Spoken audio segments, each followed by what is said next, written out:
mümkündür. Ama böyle bir şehidin karşısında, ruhu karşısında çıxış etmeye doğrudan bizim için çok çətindir.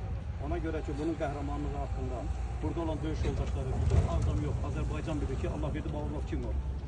Biz de onun bir əskəri kimi, bir döyüş yoldaşı kimi, bir bölük komandiri kimi, biz de onun beraber çiyin-çiyinə vuruşmuşuq. Yani Allahverdi bilirik şimdi. Yani onun hakkında çok danışmaq, uzun uzadı demekte borcumuzdur. Ama bunu kısa eləsək daha məqsədə uyğundur. Öz fikrimi deyirəm. Hani bir zaman vardı Allahverdi Bağırov kim olmuştu? Bir ailenin, bir Teymur kişinin, onun anasının sevimli bir evladı dünyaya gelmişti. Sevine onu büyütmüştüler. Zaman onu yetiştirdi. Ağdam'da tanınmış bir cəngavər oğlan kimi tanındı.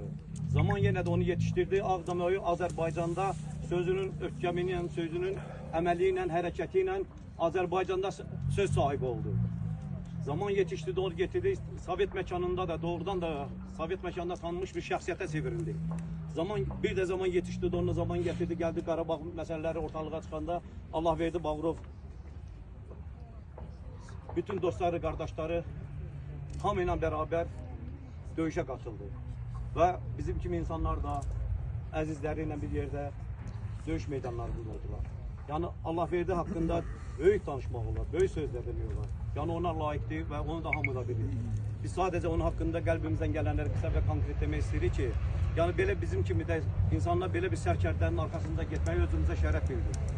Ve döyüşdük. Allahverdi doğrudan da bir Ağdamın yok, Azerbaycan yok, Türk dünyasının bir sərkərdəsi oldu. Bir döyüşçüsü oldu, komandiri oldu. Qorxmaz igid oğlandı. Bugün de o korkmaz bir igid kimi bütün insanların her bir kesin yanında yeni neslinde geleceğine geçmiş nesillerde hamısının en sevimlisine sevilmiş bir şahsiyet oldu.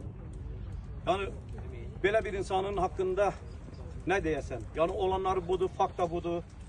Ruhun karşısında baş eğrem komandir. Allah senin timsalında bütün şehitlerimizin ruhu şad olsun. Amin. Allah sizlere var eylesin. Bugünler buraya yığışan dostlar, kardeşlerimiz hamısı var olsun ki, yani Allahverdi'ni yad eləmək için yol fərqlilik gəliblər bura. Onun kimi de yine de kardeşimiz Yıldar'a da Allah qəni rahmet eylesin. Sözümün axırında bir kəlmə deyim ki, inşallah buradan ziyareti qutarandan sonra gedirik Yıldar Bağırov da ziyaret eləməyə. Geden orada da ona karşısında bir başaya belə bir komandirlərin karşısında ruhuna bir salavat zikir eləyən, ondan sonra işimizi devam etdirək. Allah rahmet eylesin. Allah